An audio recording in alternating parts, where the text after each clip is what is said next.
Lawrence County depends on WDXE News, on the air since 1950. So the video is not working? For some reason it's not. 105.3, 95.3, WDXE. Hey, that's us. It's time for our Friends and Neighbor Hour, and today we have County Executive David Morgan in here with me. David, good to see you, buddy. Hey, good morning, Jeff. Good to proud see to you. be here today. Just so proud to be here. Yeah, it's exciting, man. We're rolling down the last 2 days here for early voting in Lawrence County. That's true, yeah. Republican primary, yeah. Mm-hmm. Yeah, Republican primary going on, and 2 more days of early voting, and then the actual voting election day is when? Tuesday coming up next week on the 5th. So your precincts will be open where you are normally voting. That's where you would go. So if you haven't early voted, you'll have all day on Tuesday. I believe the polls close at 7 p.m. if I'm not mistaken on Tuesday I think that's right. evening. So yeah, people will be there all day long. We have poll workers all over the county. Yeah, Give you an opportunity to vote. Yeah, So, been a busy time for you. man, it has. You know, I was out putting out signs about, I guess I started maybe 6 weeks ago, 5 weeks ago, something like that. And I realized, last time I was putting signs and stuff out, I wasn't doing this job full time. So I didn't have the job of county executive. So I had, I pastored the church, which is a busy, it's a busy job. There's plenty of things there. But if I wanted to take 2 days when I was pastoring a church, just during, Tuesday, Wednesday or something, I could if I wanted to. Just go campaign, put out signs and all that. So, yeah, it's been a little tighter as far as my schedule's concerned, but man, it's been a joy. I love people, and getting out with people is one of my favorite things. So. Well, I mean, and it shows. It shows, and you're involved in a lot of community activities too. I know ball. You've got kids, and what you do is family life is good. Yes, man. Jeff, I couldn't be more blessed. Stephanie got to be on here with me last time I was on here with you, and she is amazing. God sent me the right person. He knew. I had no clue I would be a county executive someday. I kind of knew I was going to be a minister. That's where I felt called to be, and the Lord, it's kind of through that platform of helping people. He's opened the door for me to be a part of setting policy and working in county government. So, but Steph is she is the wind in my sails, and she keeps us going every single day. I've never known her to have a bad day. Well, what is it? There used to be this saying, behind every successful farmer, there's a wife that works in town, or something like that. Well, that's true. That's true. That is so true. Yeah, but behind any successful man, there's a woman that's praying for him and undergirding him and helping him. And, I couldn't agree more. Yeah, with 5 kids, we've got a balanced life. So life is busy. Yeah. And but I tell everybody, I don't feel busy. I think busy people are frantic and they're stressed out, and they're barely making it through the day. I say I don't like to use the word busy. I like to use the word productive. I think you got to be productive in life, and every day make it count. That's a good thought. I use the word busy, but I use it in the context of I like being busy. Yes, yeah. I do. Yeah, I get bored if I don't have things to do. I might even get a little depressed if I'm just sitting around. Like, I can only be on vacation, like first 2 days of vacation doing nothing. If we go to the beach or something like that, I can handle about 2 days. But after that, man, I agree with you 100%. I just can't stand sitting around, It takes me less than 2 days. I never have understood somebody could just sit on the beach. Oh, no, I mean... Just sit there? Are you serious? Yeah, it is the most boring thing. I mean, how many sandcastles can you build? But again, your children, your family, the kids love every minute of it. My kids exhaust themselves at the beach. I mean, all day long. Yeah, I'm sure. And so... That makes a big difference. So as an old man, I can just go get in my chair over there in the shade, and I can go to sleep for 30 minutes, There you go. That's a good... napping, that's different. What is the deal? So... Is it maybe just my wife, or is it everybody's wives? So like, there's something in their nature that they're kind of against the man taking a nap. Is that real for everybody? For some reason, I know what you mean. Mine has come around. Mine has come around in the last 4 or 5 years. But man, the first 20 years of our marriage, it's like the door would get shut a little extra hard, or when I doze off, or a cabinet door would shut. Oh my gosh! I was always like, man, what's wrong with taking a nap? A good nap every once in a while is good, no doubt. But hey, what I wanted to talk about, this kind of leads into you know, you became county executive, you're involved in that, and one of the reasons I would assume is because you care about this community and the community that your family is going to grow up in. Yeah, yeah. I think you know our families are important to us, and our lifestyles are important to us, and we have a place here in southern Middle Tennessee that's quite sweet. Oh man, yeah. We kind of live in a bubble here. We do. A lot of people don't know that. If you've never traveled much or lived in other states, or certainly been outside the United States, America in and of itself is a bubble on the planet Earth. You know, even the most financially challenged among us in America are still in the top 5% of the wealthiest people in the world, and it's kind of hard for people to understand that. We take it for granted, you know. A lot of us do. We take it for granted, but those of you that serve and get involved, you kind of know what it takes.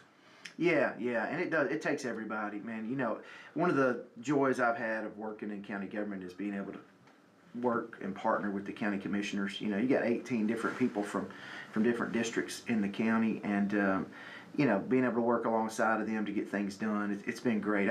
I just firmly believe there's no challenge that we can't meet head on, and we can't overcome and make some good policy for Lawrence County. There's no challenge that we can't overcome as county government if we'll just sit down around the table and, you know, and have those conversations that are necessary, and be willing to flesh it out together, for sure. Sure. Well, I will say this while I'm getting the show started here with David Morgan, our county executive, and of course at this point running for re-election.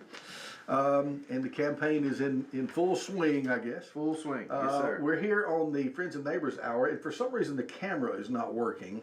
All the audio is, and it's on Facebook and YouTube, but the cameras, for some reason, are just not working. So if you're tuned in through Facebook or YouTube, it's not your fault. It's happening here in the studio for some reason. Yeah, the owl is not But paying attention. it's on and working. All the buttons are there. It happens every once in a while. I don't really know why. I'm just not that much of a technical guru. But anyway, we're still live and on, and I'm sure David wouldn't mind if someone has questions. Maybe they might want to talk. That'd be great. We can open up the phone line, 766-9393. And I know we have at least one because she's pretty regular and has a lot of stuff going on.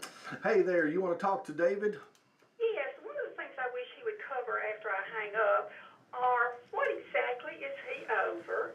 I think people get it confused. I lived here growing up, moved off, moved back, and sometimes I'm upset with something with the city versus the county. And by that, I don't mean it's horrible, but an example is I went to get my driver's license the other day, and there was probably 10 people waiting.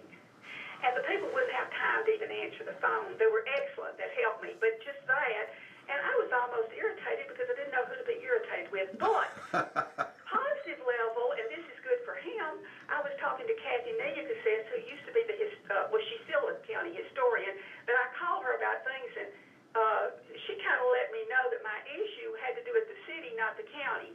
And she was very positive about who you're talking to today. But anyway, the thing is I have really used the archives and the library and found the people that have retired, but the people there now working, they do a lot, and they bring a lot of people into town, especially the archives doing research. And Okay. I just want to throw those two out. I think they would fall under the county, but correct me if I'm wrong. All right. Thank you. All right, David. Well, the answer is always it's the city's fault. No, I'm just kidding.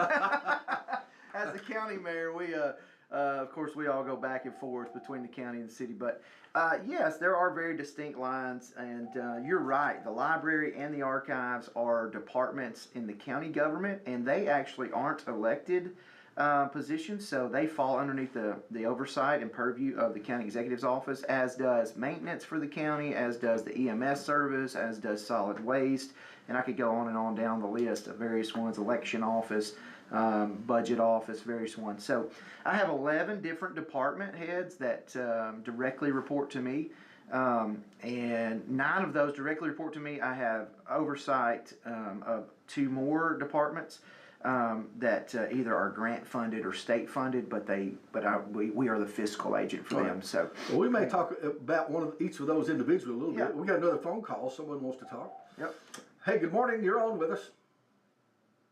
Are y'all on the radio this morning? Yes, ma'am, we are. Well, I'm not picking you up. Oh, okay. Well, it's on. I promise. Maybe it's all right. Thank you. She was trying to get you. All right. Yeah. Well. But yeah, we're on. We're wide open and up and running. So very, very good. Yeah. So let's talk about that. What exactly am I over? Is that? Yeah, she's talking about the things are over, and we got phone calls. Hey, you're on with us. You want to talk to David? Yeah, I was wanting to see if David could just go over with a lot of people like myself don't know exactly what the data center is. Could he give us a brief summary of what it is and what it does, so that a lot of the older people don't have a clue? All right, maybe we can talk about that. Okay. Okay, Thank you, buddy. you. All right. Well, which one you want to do first? Well, let's talk about that real quick, because last night I had a meeting at the courthouse at 7 o'clock with a lot of people that are concerned about this data center project coming to town. So a data center, there's two different types. There's AI, artificial intelligence data centers, and then there's also cloud storage data centers. And so the difference in the two of those is, one, the cloud storage data center works kind of like a warehouse. It's a place for things to be stored and to be moved in and moved out. An AI data center is more like a manufacturing plant. And so there's processing going on, there's a lot more energy consumed and waste and things to be considered. So what we are getting here, from my understanding, is we are getting a cloud storage data center here. So it's not an artificial intelligence data center, it is a warehouse, if you will, for information to be stored. The thing is, sir, I didn't remember your name, or if you mentioned That was Dennis. Dennis. So Dennis, what happens is nobody wants to delete their pictures anymore on their phones. Nobody, our Facebook threads are always there. I can go back to my Facebook feed 8 years ago and it's still there, right? And so for that to be possible, it has to be stored somewhere on some equipment somewhere. And that's the same thing with your Google search history, everything that's going on, everything that's in the cloud, if you will. Everybody says it's a cloud, but actually no, it's a data center somewhere. That's right. That has servers. And so basically, in every computer, there's you got processors and you got a hard drive, and the hard drive is the storage in the computer, and that storage, it just times a million. I mean, or a billion, if you will. There has to be places to store all that information. So yeah, that's what this data center, from my understanding, is, and it's going to be it's about a 70,000 square foot building, about the same size as Rick's Commissary down in Leoma. Not quite that big or tall. It's a little lower. Mm-hmm. From the current specs, we see that it's going to be about a 5 megawatt power user and capped at 7 megawatts according to the contract with LUS that I've heard about. And so, what that is, it uses about as much power as Modine or. And at the end of the day, it's utilizing 1% of our power capacity in Lawrence County, just 1%. So people need to remember that. Now, when you're hearing stories or you're seeing stuff on Facebook about data centers, we're talking about there are data centers out there that use 100 gigawatts of power, which it's unfathomable for us, because I mean we don't even, we couldn't support that here anyway. Well, we don't even have that amount here, right, as it is. So we're not comparing apples to apples here when you're seeing a lot of the stuff on social media. However, I mean, there are things to be considered, there are things to be concerned about, and there are things to pay attention. Anyway, it's going to bring it's going to bring its questions and concerns, and it's also going to bring some opportunity for us. And it may be something that Lawrence County, doesn't expand into over time. It may be something that we learn from this one and move on to the next one. But as far as fear and water and all those things, there are Tennessee Department of Environment Conservation watches these things very closely, like every manufacturing plant that's around. So, and the EPA. So I think. Well, there's actually no such thing as any kind of manufacturing process that doesn't have waste and power usage. That's right. No matter what it is. Yeah. And again, this is just storage. So yeah, the usage of power is for keeping the place cool and keeping the equipment running and all that. So interesting. All right, well, going backwards now to our other question is the duties and responsibilities. What am I over? Okay. What are you over? You might, I don't know, you may want to go department by department and kind of talk about what they do or something like that. But I know you're very well versed, and you've worked hard to become very good at what you do. Yes, well, I appreciate you saying that, man. I do take pride in it, and I really do work hard. My dad told me early on in life, always be a learner, you know, always be learning. So it's something it's very important to me. And so there's twofold responsibility county executive. So number one, according to state constitution, I am the CFO of the county, chief financial officer. So my responsibility primarily is to present a budget to the commission, and work with the commission to pass a budget. And when they pass a budget, again, the commission's only constitutional responsibility is to pass a budget. There are other things that have been added over the years in different counties, but primarily their only constitutional responsibility, according to the state, is to pass a budget. So once the budget is passed, then I am responsible for managing that budget with the commission to make any amendments that are necessary or additions to that. They have to approve anything like that. So that's the CFO side. So the budget office falls underneath my oversight in that regard. The budget director is someone that I recommend to the commission for appointment, and then they vote that person in to be the budget director for Lawrence County. So that's my primary responsibility, or one of my primary responsibilities. Second is I'm the CEO of the county in regard to non-elected department heads. Okay, so and that's the ones when you mentioned the library, you mentioned the archives. I could not be more proud of the library and all that's going on over there. Marie Brennan, she is doing a great job, and all of her staff at the library, they do a wonderful job. The archives is also part of that. Ashley does an incredible job at the archives, and I could not do her job. She's surrounded by books all day long. I would completely lose my mind. I mean, I like to read, but like I got books all over my office, but like I don't know, I just couldn't do what she does. But I'm so glad somebody loves that and is called to that, because she does an incredible job. You know, county maintenance, we have 16 plus or minus buildings that we are responsible for with county maintenance, and our county maintenance department is run by Mark Brewer, and he is more than just a maintenance director. He is more like a project manager. We do all of our own contracting in most of our buildings. We do our own remodeling. We use inmate labor to help with that too. So that's exciting, and that's a big part of what I do. As a CEO, I also oversee the day-to-day operations of solid waste in Lawrence County. So it is the responsibility of county government to dispose of all waste in the county. It's not our responsibility to pick it up. It's our responsibility to get it either in the ground somewhere, basically, or incinerate it or whatever.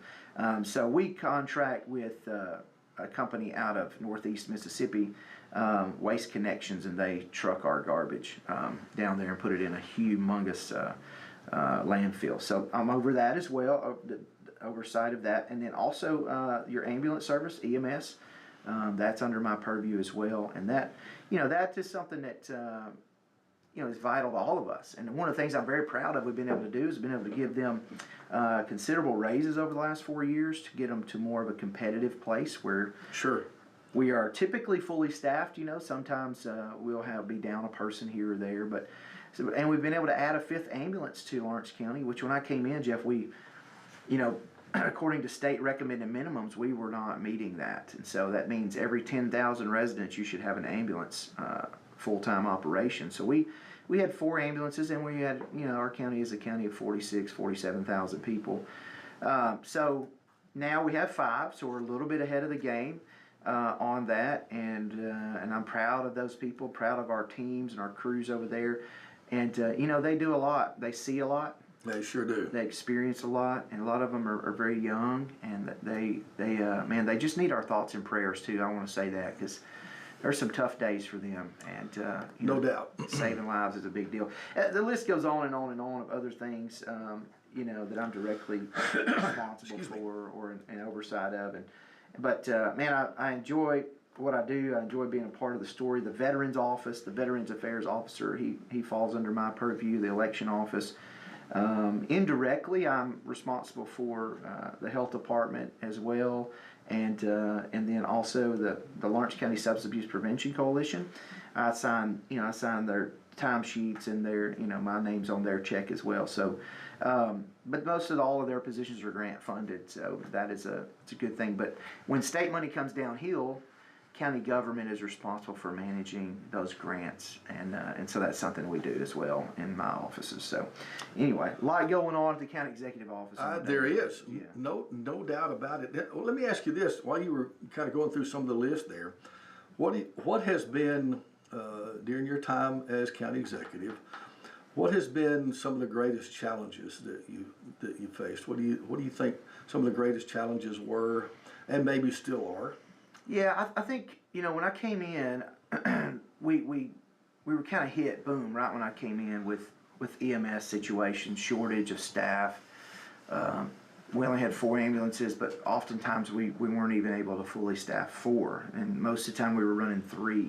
With a town of 46,000, we were only running enough ambulances to serve 30,000 people. Was that because maybe wages weren't competitive enough and you were just losing people? That was part of it. And again, I here's the thing in county government: there's always something that needs to be tended to. And sure. T.R. Williams and his whole team did a great job digging us out of a big hole that we were in financially when he came into office. People may not realize this, but the county was nearly broke when he came in. They were every year they were borrowing money in the fall to pay payroll, waiting on property taxes to come in the spring. Then they would pay that loan back, and then they would do the same thing every fall. So TR and Teresa Purcell and that whole team did an incredible job of digging us out of that hole, and they gave me a platform of good fiscal management to build upon, and we've been able to really expand that and grow that. So that's helped. You just can't meet every challenge in the moment, and so EMS was a big one when I came in, and we've been able to really make a dent in that, and there's still stuff we need to do in that. And then I would say solid waste was another big one. You may remember our company that we contract with, raised our rate 69% at the end of the first year. I was in office, so I'm like 69% increase. We were already in the hole in solid waste every year. Yeah. So anyway, and we were the only county in the state that had one place to bring your garbage. And if I'm not mistaken, we're the 5th largest county as far as land area goes. I think that's true. And so that is a long way. I mean, one place to bring your garbage. So why do we think we see trash dumps on the side of the road or just random trash? It's because nobody has a place to really dispose of trash. So we've been able to grow that and expand that. We've been able to put some, we've got one convenience center in Loretto, and if you talk to the people of Loretto, man, they love that place. I mean, they enjoy going there. Our people down there, they actually unload your vehicle for you. You don't even have to get out. And they're bringing their recycling and all that. And hey, we get to sell cardboard as a county. We sell a lot of cardboard in Lawrence County, and it helps offset the cost of solid waste. Sure. So plastic as well, and so recycling's important. And when I came into office, I wasn't a recycler, but I soon learned about solid waste and the advantages of recycling, and my wife will tell you to this day, we've cut down about 90% of what went in our normal garbage now goes into a recycle bin, and we take those bags in every single week. There was a lot of talk about that at one time. You don't hear about it much anymore. No, I remember when I was a kid, there was a whole lot of talk, and Keep America Beautiful is a organization I'm a part of, and Keep Tennessee Beautiful is an organization I'm a part of, and are actually planning a county-wide trash pickup event for later in the summer. And so I want to get people out and let's get this place cleaned up, man. We live in the most beautiful place in the country. It's incredible. Keep it that way. It really is. I think about it sometimes because we have a dumpster behind our office that we pay for. So there's that. But then on occasion, I do have to go to the landfill, what we call the landfill. We call it the dump or the landfill anyway. But I'm always incredibly amazed at how much stuff is coming in there. Oh man, it's unbelievable how much trash and garbage we generate. So we partner with the city. People need to understand. So officially, that's called a transfer station. Transfer station that you come to in Lawrenceburg. So again, it's a place we transfer garbage from that floor where it's dumped. It goes into trucks and it transfers to Mississippi. So that's why it's called that. We don't have a landfill in Lawrence County, right? And so, but we partner with the city there as well. So we we allow the city solid waste department, their sanitation department uses that building and parking area for their trucks and various things. But also they have a dumpster there. Like if you bring some construction debris to the county transfer station over here in the middle of town, there's a fee of $25 for, whatever you've got, whatever. So that is actually a city, so there's a dumpster there, and that fills up that dumpster, and when that dumpster's full, it's taken out to, the city does have it's a construction and demolition landfill, a C&D landfill on Wildcat Ridge, and so that's where that money goes. That's a city fee, it's not a county fee. A lot of people just get mad at the county. We're like, well, this is a cooperative relationship, and the city's got to pay for, they got to pay for the cost of managing their landfill and all that. So Sure. that dumpster goes out there a couple times a day. I think they take a dumpster out there and put it in the C&D landfill. So if you have construction debris and all that kind of stuff, there is a place to take that. You come to our transfer station. They weigh them there, and if it's not a mixed load, if it doesn't have like mixed in municipal solid waste, household garbage, it's just construction debris, then they'll send you on out. If it's a bigger load, they'll send you on out to the ridge out there, and you can dump it there. So Interesting. exciting stuff, right? Yeah. Well, you got to have a place for the garbage. You just do.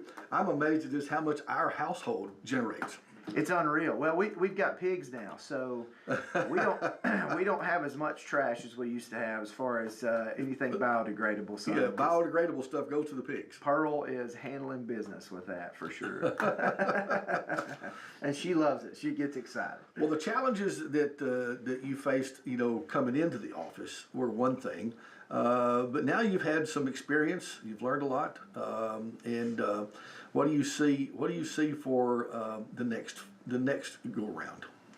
Well, there are some big challenges, Jeff, coming down the pipe. Tennessee is still number 4 most moved to state in America. So, you're a realtor, you understand the property values, Absolutely, and how they've increased and all of that. And so, growth is a challenge for us, and we've got to have a good plan. And so, you'll hear the city has a strategic plan they put out a year or so ago for growth, and I applaud them for that. So I'm working with the University of Tennessee. They have an organization called CTAS, and they've just expanded through the state government has appropriated the money to create a department that helps county governments do strategic planning. And it's hard enough at the city level, but it's even harder at the county level when you have elected offices. So not only so I have to work. We have to work together with the county commission on a strategic plan, and then you've got to work with the road superintendent. You've got to work with the school system, which is the school board, which are elected officials. Right. All the way down the line, there's all these elected officials that you got to get on the same page to work out a strategic long-term plan for the county, and that's the plan for the growth and how we're going to manage it financially at the end of the day, and physically how we're going to do it. So I'm working on that. That's a big part of my initiative in the next 4 years is to develop a strategic plan. And part of that comes down to, listen, I want to protect farmland in Lawrence County. Like, man, I love cruising. I love going out to my farm and seeing cattle and beans and corn fields. And Sure. That's what people love about Lawrence County. Yeah, absolutely. And so we want to protect that. We want to protect the best farm ground and give people an opportunity to to not be just swallowed up by all the growth. And so there's a balance to that too, because hey, look, farmers worked hard and they've had their land for generations, and sometimes their children, choose a different path in life and they choose to sell some land, and there's no way I never want to infringe upon that right either, right? I mean, if somebody Sure. wants to sell land and profit off of that, then that's their prerogative. It's private property rights in Tennessee, Sure. and America in general. Yeah, absolutely. Yeah. Which, by the way, us realtors love. Oh yeah. Well, That's the way it ought to be. yeah. Well, you haven't complained at all about the property values going up, right? Not at all. Until I want to buy something, and then of course, yes. Yeah. But now that percentage is always negotiable. Am I right? It's negotiable. Okay, Yeah, all right. absolutely. Everything in real estate is negotiable. Yes, indeed. Okay, I never knew that on my first couple of home purchases. But You anyway. didn't? No, I never knew that. I thought 6% was set in stone. All things are negotiable. Oh man. No, there's a lot of challenges, a lot of different things. We're still, we want to build convenience centers around the county. My plan is to build 3 more, so that would be a second term initiative. We're trying to acquire land right now. not everybody wants a convenience center in their backyard, and I understand that. And a lot of people don't know what they are. They think it's the transfer station, but it's not. Yeah. Convenience centers can't have garbage there overnight. It's against the law. There's no stink or smell or. Sure. You know what I mean? It's well kept and well managed. And if you know Gary Wayne Hyde, our solid waste director, and Zach Fralix, his assistant, and then Jeff Grinnell on the city side, these guys, this is what they do with their life: is manage. They've been waste. dedicated to it. Yeah, they manage waste, and they take pride in doing that and doing that well. And so we've got a great team that works together. These guys are going to make sure things are clean and well kept, and that the citizens around there are going to be proud of that facility. So we're looking at some land on the west end of town right now, a couple of different places, and we're looking at some at Summertown right now, and so there's a lot of expansion there. I guess one other thing that will be coming down the pipe, and it's always something to be considered, is public safety. Yep. For us. So EMS is going to be something always on the front burner. County fire. Man, I guess, Jeff, the thing I'm most proud of over the last few years is we've been able to more than double the annual allocation that we were giving to our county volunteer fire departments. Yeah. And I'm so proud of that, because now they have collectively come together as a board. All these chiefs sat down together, which is amazing, because 20, 30 years ago, they were duking it out in parking lots occasionally because they're so competitive with each other. Yeah. But now they sit down together at a table and they make decisions collectively Yeah. for the whole. And we've got full-time county firemen now, Monday through Friday, in the peak hours of the day. It's cut response times down considerably. Lives have already been saved because we've repositioned some taxpayer funding and dollars to be able to fund these guys. And they collectively put in their money from their own budgets that we've helped them increase. They put it together to pay these men and women full-time to serve as county fire. So super proud of that. If I'm not blessed to have a second term and I get a one-term shot at this thing, I will, for the rest of my life, be proud of what we've been able to do when it comes to emergency services across the board. And so, again, I want to continue to make a big impact in that area as we move forward as well. Yeah. For the safety of all of us. Yes, sir. My parents have, my dad will be 81 here in a few months. Saw your dad the other day. Did you? Yeah, he was at the ballpark. He's a sharp fella, isn't he? I've always loved your I dad. love that guy. He's awesome. Yeah. He's my hero. And then my mother, she's 79, and their lives have been saved by our people right here at EMS and Air, Life Flight and our local hospital. So very thankful to have a local hospital. I want to give them a shout out. I know it's hard to run a small hospital and make it profitable, but we have 400 employees out there, and it's a great place. And man, I commend them, and they do a great job. And for what's considered a small community, we're fortunate to have the hospital. Yeah, a lot of the counties around us don't have a small hospital anymore, and so the closest ER is an hour away, or 45 minutes away, and that. Listen, 45 minutes, ambulance service does a great job to preserve life and keep people, but they don't have all the same equipment that you have in an emergency room. So, they can only do so much. And it's important to have a local hospital, have this local emergency room here, and it's a 100-bed facility, and, they do a good job, and I'm very proud of them.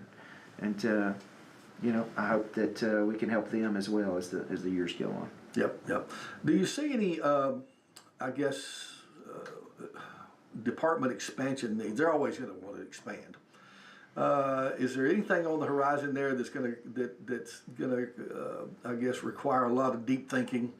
Probably all of them, but so one that most people may not think about is probation department. So oh wow. So we have actually passed this past budget. The commission gave me the money to be able to set up a county probation office, which that actually goes into effect July the 1st of this year. And they will open their office, and that'll begin county probation. So we've had a private company, for the last 16 years or so, maybe a little longer than that, 20 years maybe, that has managed probation. And so that's something, when I came in, there were a lot of alarms and red flags going off from the state level, and there are various things that a lot of times, Giles County, for instance, went through a huge lawsuit and had to pay a ton of money from their general fund. And part of it was due to, some of the probation practices where it was outside of the purview of the county government. So we're putting that back in-house, and it's been there before, but we're going to do that in-house, and I'm excited about the future there. The company that served us, they've served us well over the last 20 years, and we're thankful for them, but it's time for us to take that step. So anyway, that's not a super exciting thing for the average citizen, I guess, to consider, but that's not something I would have thought that the county had a hand in all that much. I figured that was, I figured it was state.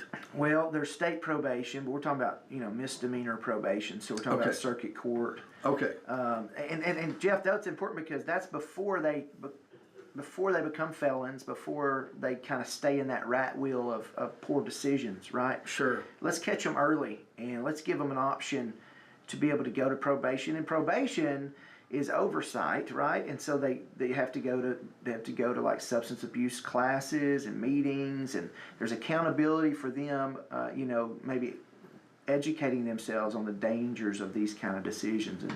And I say an ounce of prevention is worth a pound of cure, right? Sure. So if we don't help them early, they end up in our jail.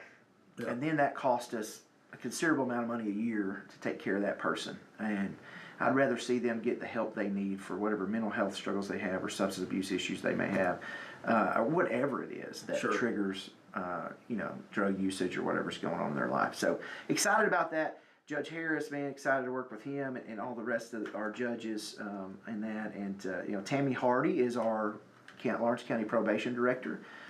She's worked in that field a long, long time. Okay. And stole her from Tommy Lee Kidd's office, the circuit court clerk's office. She's been working there for a long time, but she comes highly recommended, and she's going to do an incredible job. And we're in the process of onboarding the assistant director, and I'm excited about that young man that has been chosen for that. So anyway, looking forward to that. It's going to be a big part of what we do. And as far as expansion goes, county fire is something I'm going to continually look at, and we're going to continually try to increase funding for them and to be able to help them do what they need to do in Lawrence County. And our ambulance service is always something we're constantly looking to expand. Maybe not numerically, but we've got to stay competitive in the market. Sure. And that's a big challenge for us right now.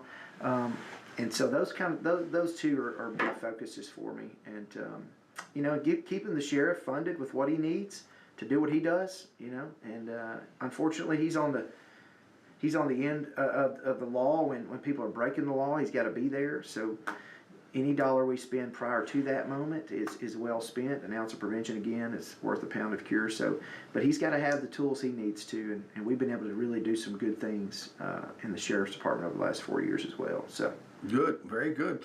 What about, you mentioned facilities, the county facilities having so many, I guess, pieces of property and buildings.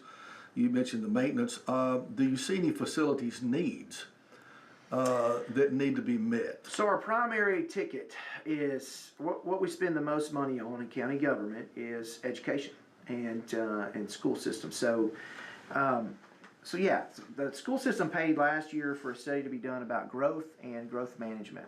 And okay. So that study was done, and we all attended that meeting. And the consensus there was from the study is that we are facility-wise, we're in pretty good shape as far as classroom space in Lawrence County for the next 10 years worth of growth. Now there's going to be some shuffling of the deck here and there. There's a few of our K through 8 schools that are slammed up. Leoma is packed out. Etheridge is packed out. There's going to be some changes that are made to maybe try to filter a few other students to some of the other ones. But overall, for the next 10 years, we look pretty good on classroom space. Now, there are athletic facilities and auxiliary facilities that need to be built. Mm-hmm. And so, one of the things, if you've heard us talking about, the county and the city own the Southern Tennessee Higher Education Center, but that's in the process of being purchased by Columbia State Community College, and so we're going to get back our original investment in that plus a little bit of money. And my goal is to parlay that, because that money was borrowed and that money was spent for educational space. Mm-hmm. And so there's still a little bit of a bond left on the school on the county side. And so in the bond, requirements, it has to be spent on educational buildings. So my goal, I'm working with the school board. Michael Atkins, they've put money aside as well. We want to build a new gymnasium at Summertown. That's something they've needed for a long, long time. If I love playing basketball in Summertown, but Yeah. one good elbow and you're into the wall. You know what I mean?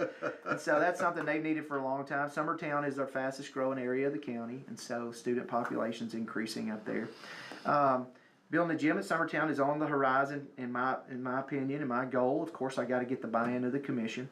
Then Lawrence County High School has one gym floor for 1,100 students. It's been that way for a long time. And so they're talking about building a multi-use facility there that'll create another room big enough for kids to practice ball or do whatever they need to do, or for the band to be in there, or the cheerleaders to be in there, and that kind of stuff to kind of spread it out.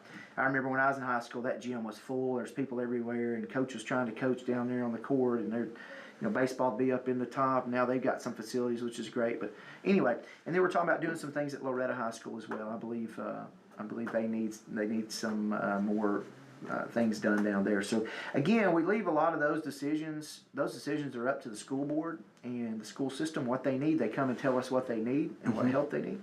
So I'm excited. And then it has to pass the county commission after that. That's right. I'm excited though, Jeff, because for the first time, maybe in the history of our county, I'd have to research this. We're going to be able to cash flow these projects in conjunction with the school system through our savings.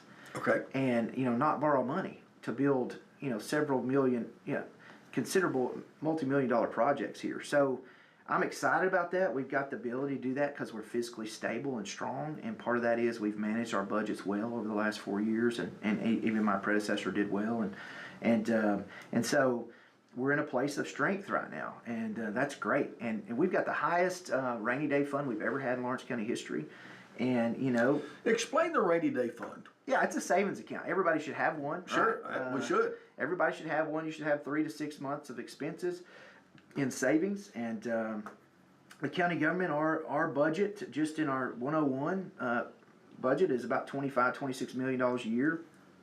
And so right now we have a little bit over $14 million in our rainy day fund. So we have more than half of our annual expenditure, so 6 months plus a little bit, in the bank, in case, look, we've had some high winds in Lawrence County. We had a tornado touchdown in Bonnertown a few weeks back. That's right. Yesterday, last couple nights, Summertown's been hit in various places. But if a F5 came through here like it did when I was in school, it came through Etheridge, I believe it was. There's a lot of work that has to be done, a lot of money that has to be spent immediately. And so you need a rainy day fund to be able to look at those situations and deal with those situations, similar to the 98 flood and various things like that. And the comptroller's office they're the money police, right? They fine-tooth comb every penny that we spend every year. They audit us.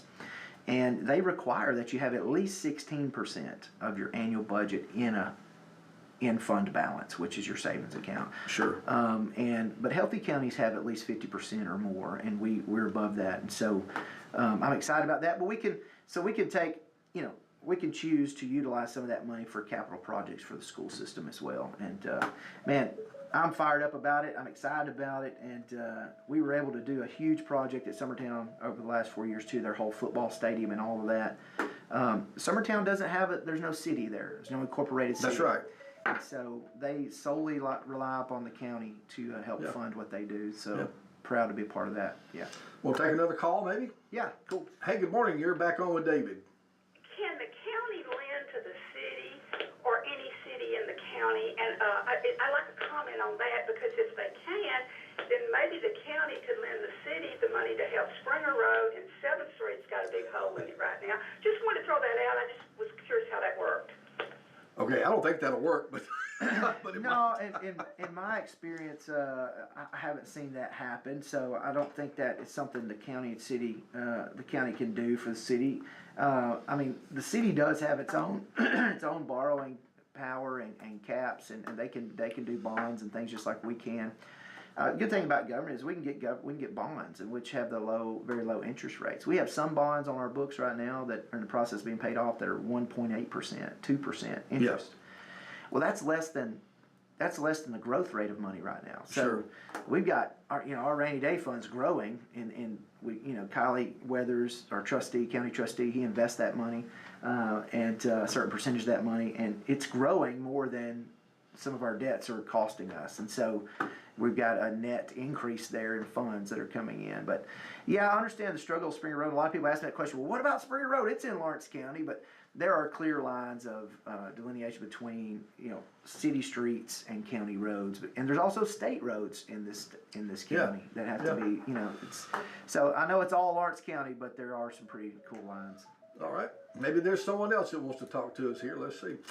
Hey, you'd like to speak to David? Yeah, I'd like to ask him a question with, since Lawrence County is so prone to severe weather, I wonder has there ever been any consideration about having some tornado sirens constructed in the county? Yes, sir. We that's something we're actually talking about right now, because I remember when I was a kid, those sirens would be going off. And of course, I lived in Lawrenceburg. But Inside the city, they would, yeah. Yeah, we would hear that. And so there's some talk about that, because the Bonnertown situation kind of opened our eyes to some things. And a lot of people, didn't hear a siren, or there was no warning for them. Yeah. And in places, in some remote parts of the county still too, there's no cell phone service. There's no, unless you have internet at your house, you're not able to get Ben Luna's, station or this station that are putting out weather warnings. And so, yeah, that's something that's currently on the table. We're discussing about more sirens around the county. Thank you, Tom. Okay, thank you. Thank you, Tom. That's interesting. There are more resources to hear about weather now than there have ever been. There are, yeah, for sure. And we're getting better. And that's the thing. We are getting better and better all the time, but we still have to look at the places that are still a loss. Well, again, another one of my department heads that reports directly to me is Shelton Barnett with County EMA, Emergency Management.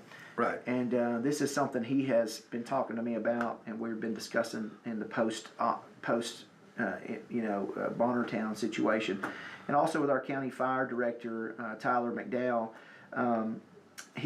who's a volunteer, by the way, but he runs our county fire as if he was a full-time employee, and it's awesome to see that. But yeah, they both have been at the table with me, and we've been talking about different things that need to be done. So excited about that. Of course, everything costs a lot of money. And we've got radio issues in this county too, where some of these emergency services, their radios don't even work in some of the most remote corners of the county. Yeah. But what we love about Lawrence County is the hills and hollows, but also that's a challenge for communication. Well, we're talking to David Morgan, our county executive, and of course running now for re-election to the office. And of course, one of the things I want to give you an opportunity to do, it's voting time. Yes, sir. And you're here because you're wanting to vote. And I thought, I'd give you an opportunity to tell us, why, David, why should we want David Morgan as our county executive again? Man, what a question. How about that? That's a great question. One, I want to say I'm thankful for the last 4 years. It's been a wonderful experience. Yeah. And I think everybody should get involved in public service in some way, whether it's in nonprofits, in your community, work through your church to serve other people, do something, get involved in civics and government. For me, Jeff, I could say I think the track record is proof of itself. And the last 4 years have been, in almost every measurable metric that I've seen, been the best 4 years our county has ever had in numerous ways. And part of that, a little bit of that has to do with me, but collectively that has to do with everybody that's been serving across the board, from municipal governments to county government. And so, one of the things I learned coming in was I had a lot to learn. And while I've been in office, I've gone to school and got a master's degree in leadership and public service. And I'm not saying it made me some expert overnight, but it certainly gave me tools and understanding I did not have prior to that. And I'm looking forward to using that. I graduated last July, but I'm looking forward to using that in another term, a second term, to be able to even do more things that help strengthen our community. Look, I love this job. I love this job, and because it's not really a job to me. It's a continuation of what God called me to do a long time ago, and that's to serve Him and to serve people. And love God and love people. Jesus summed up the whole law and commandments in those two things. That's right. And my dad always told me, he said, son, everybody's got to make a living, but not everybody gets to make a difference. He said, focus on making a difference, and everything else will take care of itself. And And I've really done that. I've really focused on that. And so that advice has led me through my life. And I want to continue to serve the Lawrence County citizens and make good decisions, because I'm raising 5 babies here, and I've got some grandbabies on the way. I'm believing for twins for my oldest one, but anyway. I want to live right here in Lawrence County the rest of my life. I want my kids to be here. I want my grandkids to be here. I want to create opportunity for them. I'm a farmer, first generation farmer, and as soon as I can get farm credit paid off, we'll I'll have something worth leaving to my kids. But I just love Lawrence County. It's my home. It's been my home since 1979, man, and I want to continue to keep it great. And I'm going to ask the citizens to help me. Today is early voting day. Tomorrow's early voting day. It closes tomorrow at 4 o'clock. Early voting will be over, and then the drum roll happens until Tuesday, May the 5th, the election. May 5th. Yep. Yes, and it's the Republican primary, but we have open primaries in Lawrence County, and So the election won't be completely over this time. It's step one. Step one. If I can get through step 1, step 2 will be August, and Yes. there's an independent opponent in the August election, and so if I can make it through the primary, I will, square off with him in the August election. So. Anyway, love to have your support, love to have your vote. My wife and kids love what we do. I wasn't even going to consider a second term unless I had their buy-in. Sure. And they all said, "Daddy, go for it. We love doing what we do." And then I wasn't going to do it either without the buy-in of my church family and my board. And so they were all for it as well. So, well, David, I've known you and your family a long, long time, as you know, and we've been good friends, great friends, and I have a tremendous amount of confidence in you.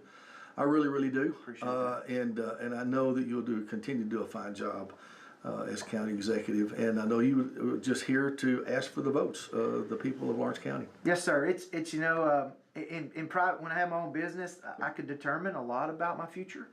I could go hustle more jobs. I could hire the right people. In this role, there's a lot of faith and trust in my God. One, to open doors that need to be open, close doors that need to be closed, and then second, there's a faith and trust in my fellow citizens to make the right decisions and to put the right people in office. And so it takes a lot of cooperation. I believe there's a lot of people that can do this, but I believe I'm the right person for the job, and I would love to have that opportunity and experience again. Because, if it's not broke, don't fix it, kind of the way I look at things. In a second term, the learning curve's over, and you can build upon what you did in the first term. And you should see exponential results in the second term, and that's what I'm looking forward to doing. Amen. David Morgan, everybody, county executive, and of course, seeking that second term. We wish you well, my friend. Thank you. Appreciate it. See you next time. All right. God bless. Good job. Thank you, sir. Good job. I'm still not afraid, and I still believe in the independent federal judiciary, so let's go. Tomorrow, the suspect